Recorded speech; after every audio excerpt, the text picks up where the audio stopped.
Hello and welcome back to Synopsis IAS. My name is Krishna. इस lecture में हम एक इम्पॉर्टेंट थीम डिस्कस करेंगे कि यूपीएससी सिविल सर्विसेज एग्ज़ाम कितना टफ़ है, इसमें कंपटीशन लेवल क्या है, कंपटीशन कितना टफ़ है, इसकी तैयारी कैसे करनी है। अगर हम थिंकर्स पर्सपेक्टिव पर जाएं तो चाहे वो क्लासिकल इरा के थिंकर्स हों, मार्क्स वेबर या फिर डरखाइम के ज़माने के, या फिर जो मॉडर्न और पोस्ट मॉडर्न थिंकर्स हैं, उनकी अगर हम सबकी बात सुने तो एक आपको सब में सहमति नज़र आएगी कि ये दुनिया का सबसे टफेस्ट एग्ज़ाम है या फिर one of the toughest exam है, राइट। तो हम यहाँ ये देखेंगे कि कंपटीशन लेवल क्या है, टफनेस लेवल क्या है। आपको उस टफनेस लेवल को या कंपटीशन को जीतने के लिए अपनी पढ़ाई के आवर्स कैसे इंक्रीज़ करने हैं, लेवल ऑफ प्रिपरेशन को आपको कैसे अचीव करना है या क्या रखना है, कितना इजी कितना चैलेंजिंग रखना है, हार्ड वर्क क्या है। जब हम वर्क की बात करेंगे तो हार्ड वर्क की बात करेंगे, टाइम पर वर्क हमें क्यों करना चाहिए, एक्यूरेसी क्यों मैटर करती है, और फाइनली यूपीएससी आपके लिए क्यों मैटर करती है। तो एज़ यूजुअल मैं आपके साथ डेटा के साथ ही बात करूँगा, चार्ट्स, डेटा, डायग्राम, इनके थ्रू ही मैं आपसे हमेशा बात करता आया हूँ। तो देखो, एक बहुत ही सिंपल साइंस है। अगर मैं कहूँ कि आपका कंपटीशन ना तो वैकेंसी से है ना ही पीपल से है, एस्पिरेंट से है, आपका कंपटीशन है कट ऑफ से। बहुत सिंपल साइंस है। अगर मैं लोगों की बात करूं, मैं क्या कहूँगा कि मेरा कंपटीशन 10 लाख लोगों से है या 1 लाख लोगों से है, या फिर जो 10,000 सीरियस एस्पिरेंट है, 10-20 हज़ार उनसे है। अगर मैं वैकेंसीज़ की बात करूं तो 700 लोगों से मेरा कंपटीशन है, या 1000 वैकेंसी तो 1000 लोगों से कंपटीशन है। मैं ये कहूँगा कि आप अपना कंपटीशन मानो कट ऑफ। इस एग्ज़ाम को आप कॉम्पिटिटिव एग्ज़ाम की तरह ना देखकर कॉलेज एग्ज़ाम की तरह देखो। जैसे कॉलेज एग्ज़ाम में हम इन जनरल टारगेट करते हैं ना, 60% तो मैं ले ही आऊँगी या ले ही आऊँगा अपने सेमेस्टर एग्ज़ाम में ओवरऑल। आप ये मान लो कि इस एग्ज़ाम में आपको 50 to 55% अचीव करना है।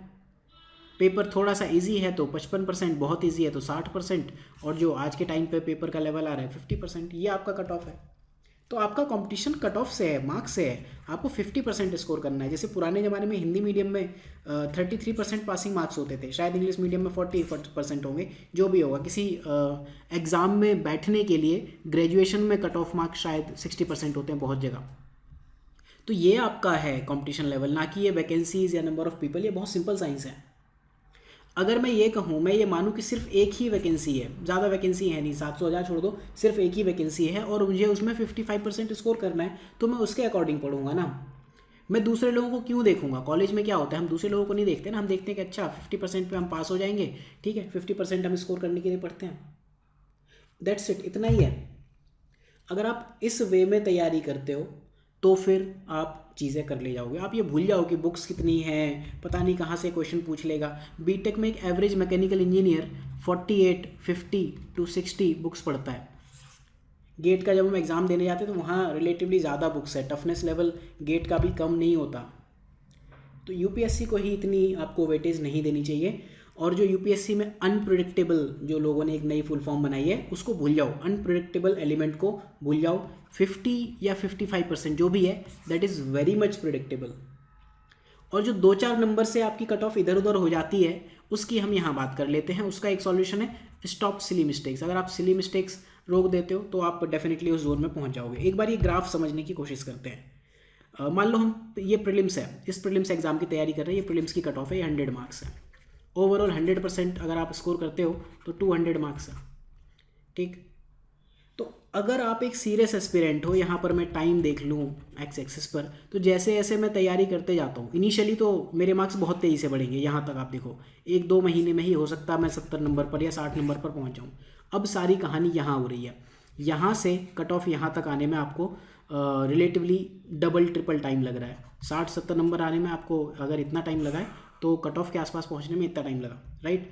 अब जो जोन ऑफ डेंजर है वो ये है, ऑलमोस्ट ये वाला, कि सपोज ये कट ऑफ है रेड वाली और ये आपके मार्क्स हैं ब्लैक वाले, तो इससे आप 1 नंबर नीचे कट ऑफ से बाहर, 1 नंबर ऊपर कट ऑफ से अंदर। और अगर आप यहाँ भी हो, या आप 6-7 महीने में इतना डिफरेंस क्रिएट कर पा रहे हो, लेकिन एब्सोल्यूट टर्म्स में डिफरेंस आपने कितना क्रिएट किया, बहुत ज़रा सा, इतना ही डिफरेंस आप क्रिएट कर पाए हो। और यहाँ क्या है, आप 1-2 नंबर से बाहर हुए और आपकी कहानी ख़त्म। तो कहानी क्या है कि आपको ये जो जोन ऑफ डेंजर है, ये वाला, इसको क्रॉस करना है। और इसको क्रॉस करने में आपको परसिवरेंस लगेगी, धैर्य से काम लेना पड़ेगा। यानी कि 100% एश्योरेंस तभी मिल सकती है जब आप इस जोन ऑफ डेंजर से बाहर आओगे। अगर आप इतना कर लेते हो, आपका कोई कंपटीशन नहीं है यूपीएससी में। आपका कंपटीशन सिर्फ और सिर्फ आपसे है। आपको हर दिन खुद से बेहतर करना है। इस चीज़ को थोड़ा और बेटर वे में समझते हैं। सेम चीज़ प्रीलिम्स के लिए वैलिड है, सेम चीज़ मेंस के लिए वैलिड है। ये जोन ऑफ डेंजर आपको हर जगह दिखेगा। और जो इंक्रीमेंट है ना, वो आपके कभी ऐसे नहीं हो जाएंगे। आपकी लाइफ में ऐसे इंक्रीमेंट नहीं होते, कभी इस तरह से नहीं होते, ठीक है। या इनफैक्ट ऐसे इंक्रीमेंट्स भी नहीं होते। इंक्रीमेंट आपके इन जनरल ऐसे ही होते हैं। पहले हम बहुत तेज़ी से चीज़ें सीखते हैं, कि आपने देखा होगा ना, बहुत से एस्पिरेंट हैं बस लक्ष्मीकांत पढ़ लेते हैं, मॉडर्न हिस्ट्री पढ़ लेते हैं और संविधान के विशेषज्ञ बन जाते हैं। तो वो आपको संविधान कॉन्स्टिट्यूशन का एक्सपर्ट बनने के लिए थोड़ा ही टाइम लगेगा, लेकिन एग्जाम के डेंजर जोन से बाहर निकलने के लिए इतना टाइम आपको डिवोट करना पड़ेगा, जो एक्चुअल में लगभग 1 ईयर है। और ये चीज़ें आपको रिवीजन, हार्डवर्क, पैशन, इन चीज़ों से आएगी। परसिवरेंस इसमें मेन फैक्टर है। अगली चीज़ की बात करते हैं कि स्टडी आवर्स कैसे इंक्रीज़ करने हैं और क्यों इंक्रीज़ करने हैं।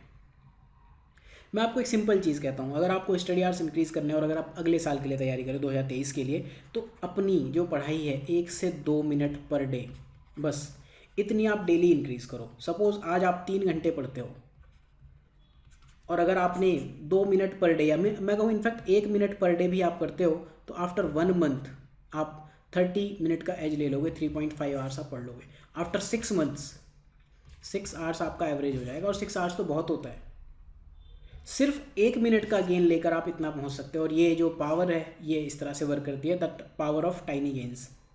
आप इसको इस तरह से समझो कि अगर आप 1% बेटर करते हो एवरी डे, ठीक है, तो आप 1 साल बाद खुद को 37.78% टाइम्स बेटर मानोगे। इनफैक्ट सपोज अगर आप साल में 300 दिन भी पढ़ते हो, तो 1.01 टू द पावर 300, ये लगभग 20 गुना आप खुद को बेटर कर ले जाओगे, राइट। तो ये होती है पावर ऑफ टाइनी गेन्स। आपने कुछ नहीं किया, 1 मिनट पर डे अगर आप इंक्रीज कर रहे हो तो आपको पता भी नहीं चलेगा, समझ भी नहीं आएगा, राइट। और आप 6 महीने बाद आप 3 से 6 घंटे पर पहुंच चुके होंगे, और 6 घंटे तो बहुत बड़ी चीज़ होती है। और इस तरह से और जितना इंप्रूव करते जाओ उतना है, ठीक है। और इन जनरल अगर आप ये एक्सपोनेंशियल गेन ना भी हासिल कर पाओ इस तरह से, तो फ्लैट गेन तो लाइफ में हासिल कर ही सकते हो। अगर आप 37 टाइम्स नहीं बेटर हो पाते हो, तो 2 से 3 से 4 गुना तो बेटर हो ही सकते हो ना, अगर आप छोटे छोटे गेन्स अचीव करते हो।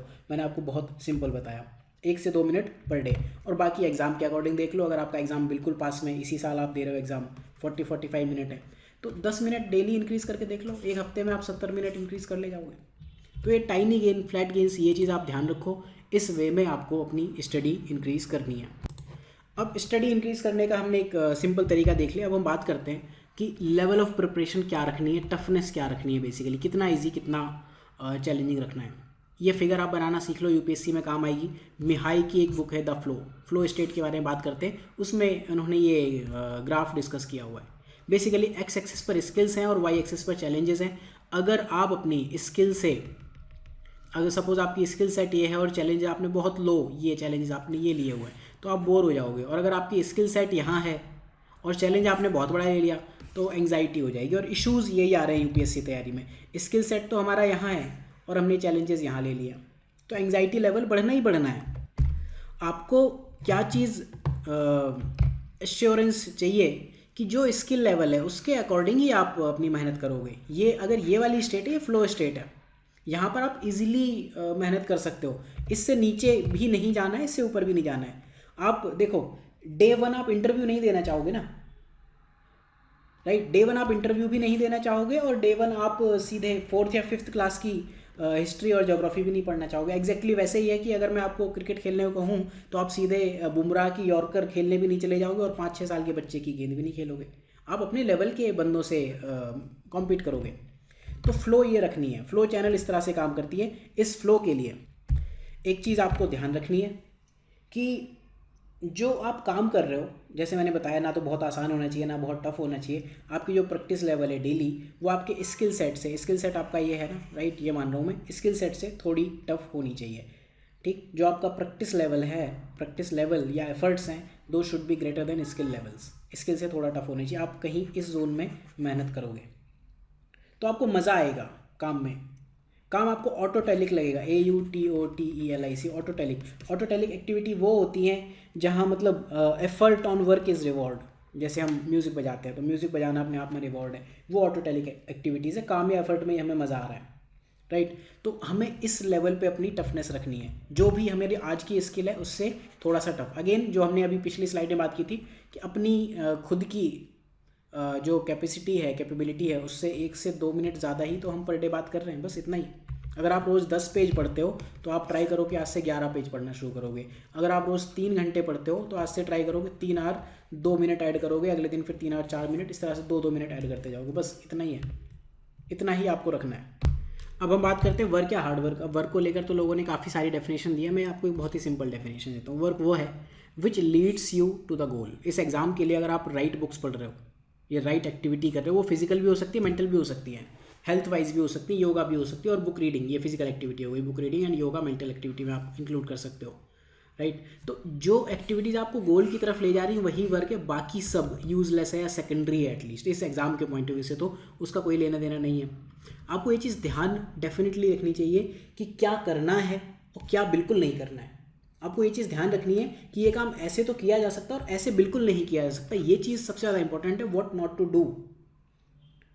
देखो व्हाट टू डू अगर आपको ये पता है ऐसे करोगे तो शायद हो जाएगा, लेकिन अगर आप ये चीज़ें करने लगोगे तो फिर नहीं ही होगा। यहाँ अगर आपको नॉलेज है तो फिर शायदवाद जो है जैनिज्म का, कि शायद हो जाए शायद ना हो वाली बात, तो वो चीज़ वर्क करेगी। लेकिन अगर आप गलत चीज़ें कर रहे हो तो फिर आप कैसे हार्ड वर्क कर रहे हो, आप कुछ भी करते रहो। प्रैक्टिस डेफिनेटली एक मैन को या वुमेन को परफेक्ट बनाती है, लेकिन प्रैक्टिस के साथ एक डायरेक्टेड प्रैक्टिस होनी चाहिए। ये नहीं कि हमें खेलनी है डेली 200 बॉल्स और हम जा रहे हैं दिल्ली घूमने, वॉक कर रहे हैं, रनिंग की प्रैक्टिस कर रहे हैं, ऐसा नहीं होता है। अगर आपको पॉलिटी में मेहनत करनी तो पॉलिटी की सही एमसीक्यू प्रैक्टिस करनी पड़ेगी, पॉलिटी के सही नोट्स फॉलो करने पड़ेंगे। यहाँ मैं सिनॉप्सिस की कोई बात नहीं कर रहा हूँ, ये ध्यान रखना। वर्क की ये बहुत सिंपल डेफिनेशन मानो, वो एक्टिविटी जो आपको गोल तक पहुँचा रही है, सिर्फ वही हार्ड वर्क है या वर्क आप कहोगे यूपीएससी की तैयारी के लिए। अब टाइम पर काम क्यों करना चाहिए डेली? हो सकता है आप सुबह पढ़ने वाले हो, रात में पढ़ने वाले हो, लेकिन फिर भी आपको टाइम पर काम करना चाहिए। अगर नहीं करोगे तो उसके 3 ही कॉन्सिक्वेंसेज होंगे, ठीक। या तो जल्दी के चक्कर में आपकी क्वालिटी कंप्रोमाइज़ हो जाएगी, आप पढ़ोगे नहीं, टेस्ट नहीं सॉल्व करोगे, 50,000 चीज़ें ऐसी हो सकती हैं, फटाफट पन्ने पलटोगे कि हाँ मैंने तो पढ़ लिया, बैठे रहोगे लेके, या फिर काम ख़त्म नहीं होगा, ठीक है। दूसरी चीज़ ये होगी कि काम वहीं का वहीं पड़ा है, काम जो भी आपके टारगेट्स हैं वो फिनिश नहीं होंगे। या तो क्वालिटी आपकी कंप्रोमाइज़ हो रही है, या टारगेट अनफिनिश्ड है, या फिर टारगेट लेट कंप्लीट होंगे और अगले दिन के लिए वो बर्डन आपके लिए ऐड हो जाएगा। तो अगर आपने आज टाइम पर अपनी जो टारगेट्स हैं वो कंप्लीट किए तो डेफिनेटली कल के लिए आप बेटर वे में चीज़ें कर ले जाओगे। एक और दो चीज़ों की बात करते हैं, एक्यूरेसी क्यों मैटर करती है इस एग्ज़ाम में। अभी हमने ऊपर स्लाइड में देखा था कि जब हम तैयारी कर रहे हैं, ये हमारी कट ऑफ है और ये हमारी प्रिपरेशन लेवल है, राइट। ये तो आप देखो, ये जोन जो जोन ऑफ डेंजर है, एक गलती और आप बाहर, बस। इसीलिए एक्यूरेसी मैटर करती है। एक्यूरेसी कई बार लाइफ चेंजिंग इवेंट बन जाती है। एक रॉन्ग आंसर आपकी लाइफ चेंज कर सकता है, एक रॉन्ग गलत रन किसी क्रिकेटर की लाइफ इधर से उधर कर सकता है। धोनी का वो वर्ल्ड कप का रन आउट तो याद होगा ना आपको, ठीक। जो आर्मी के लोग हैं अगर वो एक गलती कर दें, शार्प शूटर्स हो गए या स्नाइपर्स हो गए, तो लाइफ पर सीधे बात आती है। तो लाइफ चेंजिंग या लाइफ डिस्ट्रॉइंग इवेंट्स भी हो जाते हैं, इस वजह से एक्यूरेसी मैटर करती है। तो हमेशा आप एक चीज़ याद रखोगे कि जो इजी चीज़ है उसको आप कभी गलत नहीं करोगे। आपका टारगेट 55% होना चाहिए एक एवरेज लेवल पर। टफ पेपर है तो 50%, और ज़्यादा टफ है तो आप देख ही रहे हो 45% पे भी कट ऑफ जा रही है, वो एक अलग चीज़ है, बट टारगेट आप 50 रखो। इजी पेपर है तो 60%, जैसे 2016 के पेपर थे। इस वजह से एक्यूरेसी मैटर करती है। एक्यूरेसी को आप सेम इसी वे में डिफाइन करोगे। अगर जो डिजास्टर मैनेजमेंट के लिए फोर्सेज आती हैं वो एक्यूरेटली काम ना करे तो आप समझ सकते हो क्या चीज़ होगी। और एक्यूरेसी को अचीव करना कोई बहुत बड़ी चीज़ नहीं है, चेकलिस्ट मेंटेन करो आप। अगर आप चेकलिस्ट मेंटेन करोगे आपकी एक्यूरेसी बन जाएगी। चेकलिस्ट आपको मेंटेन करनी है और स्पीड आपको मेंटेन करनी है। स्पीड कैसे आएगी? अब स्पीड अगेन जो हमने ऊपर स्किल की बात की थी, जितने ज़्यादा आप अपनी स्किल्स को निखारोगे उसी से स्पीड आएगी। जब हमें पता है कि हमें सिर्फ 50%, 100% यहाँ है अगर इस ग्राफ में, तो हमें सिर्फ 50% के लिए तैयारी करनी है। तो यहाँ तो बुक्स भी लिमिटेड हैं, एग्ज़ाम भी प्रेडिक्टेबल है, सब कुछ है। आपका कंपटीशन सिर्फ आपसे है। आपको मतलब नहीं कि 1000 वैकेंसी है कि 1500 वैकेंसी, आपका कंपटीशन सिर्फ आपसे है। तो स्किल्स आप डेफिनेटली जैसे जैसे इम्प्रूव करोगे, स्किल इम्प्रूव करोगे, ठीक है, तो आपकी स्पीड बढ़ेगी, स्पीड बढ़ेगी तो आपकी एक्यूरेसी बढ़ेगी, ठीक है, और एक्यूरेसी बढ़ेगी तो आप अगेन स्पीड और उससे अगेन आप स्किल और जो सब स्किल्स हैं उसको इम्प्रूव कर सकते हो। तो always prefer mastery over skill, master मत बनो, स्किल सेट इम्प्रूव करो, प्रैक्टिस करो, स्पीड बढ़ेगी, एक्यूरेसी अपने आप बढ़ जाएगी, ठीक। तो ये चीज़ें हैं। एंड फाइनली मैं एक चीज़ ज़रूर बात करना चाहूँगा आपसे। एंड अभी जैसे मैं कभी स्टूडेंट से बात करता हूँ तो हर चौथे पाँचवें दिन या यूँ कह लो कि हर दूसरे दिन ऐसे स्टूडेंट से मेरी बात होती है जो कहते हैं सर बस यही लास्ट अटैम्प्ट है, चाहे भले ही 5 अटैम्प्ट बचे हो या पहले ही अटैम्प्ट हो, सर मुझे एक अटैम्प्ट में ही फोड़ना है, सर मुझे IPS बन के बगल वाले का घर तोड़ना है, सर अगर मैं IAS नहीं बना तो मेरे घर वाले ये कर देंगे वो कर देंगे, मेरी इज्जत मिट्टी मिल जाएगी, मेरी शादी नहीं होगी, मेरी बीवी मुझे गालियाँ देगी। क्यों ऐसा क्यों? एक एग्ज़ाम आपकी लाइफ को इतना ज़्यादा कैसे अफेक्ट कर सकता है? Why and how much UPSC matters, ये आपको समझना चाहिए।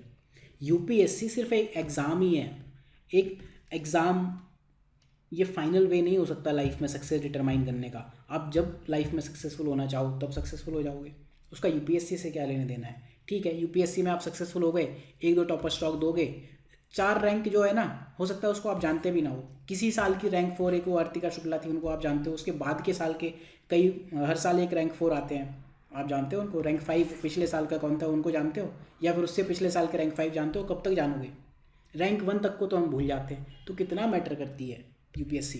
ऐसा कुछ खास मैटर नहीं करते। तैयारी करो, डेफिनेटली पावर्स आएंगी, बहुत कुछ रिस्पॉन्सिबिलिटीज़ आएगी, नेशन को सर्व करने को आपको मिलेगा, बहुत कुछ मिलेगा, बट नेशन को सर्व करने के लिए ज़रूरी नहीं कि आप सिर्फ UPSC से ही सर्व करो। आप देखते हो जो लोग रियल में सोसाइटी के लिए काम करते हैं वो भी अच्छा खासा काम कर ले जाते हैं। तो ये चीज़ आप ध्यान रखना। और अगेन वापस मैं इसी स्लाइड पर आऊँगा कि जो कॉम्पिटिशन लेवल है ना, वो ना तो वैकेंसी से है, ये चीज़ याद रखो। कल किसी का एक का कमेंट था कि सर आपने इस वीडियो में वही चीज़ समझाई है जो आपने पहले कई बार कई वीडियोस में बताई है। तो प्रिंसिपल्स ऑफ सक्सेस थोड़ी चेंज हो जाएंगे। शास्त्र सुचिंतित पुनि पुनि देखिए, ये तो बड़े बड़े लोग कह गए हम, और आप तो हैं ही कौन। तो एक चीज़ ध्यान रखो कि आपका कंपटीशन वैकेंसी से नहीं होना चाहिए, और है भी नहीं। आपका कंपटीशन लोगों से, पीपल से नहीं है। आपका कंपटीशन सिर्फ और सिर्फ कट ऑफ से है, और कट ऑफ के लायक मार्क्स तो जो आपकी स्टैंडर्ड बुक्स हैं उससे हो जाएगा। इतना टाइम होता है हमारे पास साल में, अगर कट ऑफ ये है, इतना टाइम होता है इजीली कि हम अगर धीरे धीरे धीरे धीरे भी पढ़ते रहें तो नंबर ऐड कर लेंगे। सपोज़ जो मेन बुक्स हैं उनको पढ़ के आप यहाँ पहुँच गए, फिर 2-2 नंबर के लिए स्ट्रगल करो। पॉलिटी, हिस्ट्री, इकोनॉमी पढ़ के यहाँ पहुँच गया, ज्योग्राफी पढ़ के यहाँ पहुँच गया, थोड़ा इन्वायरमेंट बेटर करो, थोड़ा आर्ट एंड कल्चर, थोड़ा एंशियंट मिडिएवल, तो ये वाला जोन आप कवर कर ले जाओगे। बस कंडीशन ये है, राइट सोर्सेज आपको फॉलो करने। सो आई होप कि आपको इन क्वेश्चंस के आंसर ज़रूर मिले होंगे जो हमने यहाँ बात की थी कि कंपटीशन लेवल क्या है। तो कंपटीशन नहीं है, कंपटीशन आपका आपसे है। खुद से खुद को बेटर करने की कोशिश करो। मिलते हैं अगले लेक्चर में MSGP के। बाकी जो कोर्सेज़ हैं उसके लिए आप सिनॉप्सिस IAS पर हमें फॉलो कर सकते हो। So thank you for watching, have a good day. I hope कि ये जो डाउट्स थे काफ़ी लोगों के, वो मैंने क्लैरिफाई कर दिए। और भी अगर आपके डाउट्स होते हैं आप पूछो, एक वीडियो हम फिर उसमें बना लेंगे। Thank you for watching, have a good day.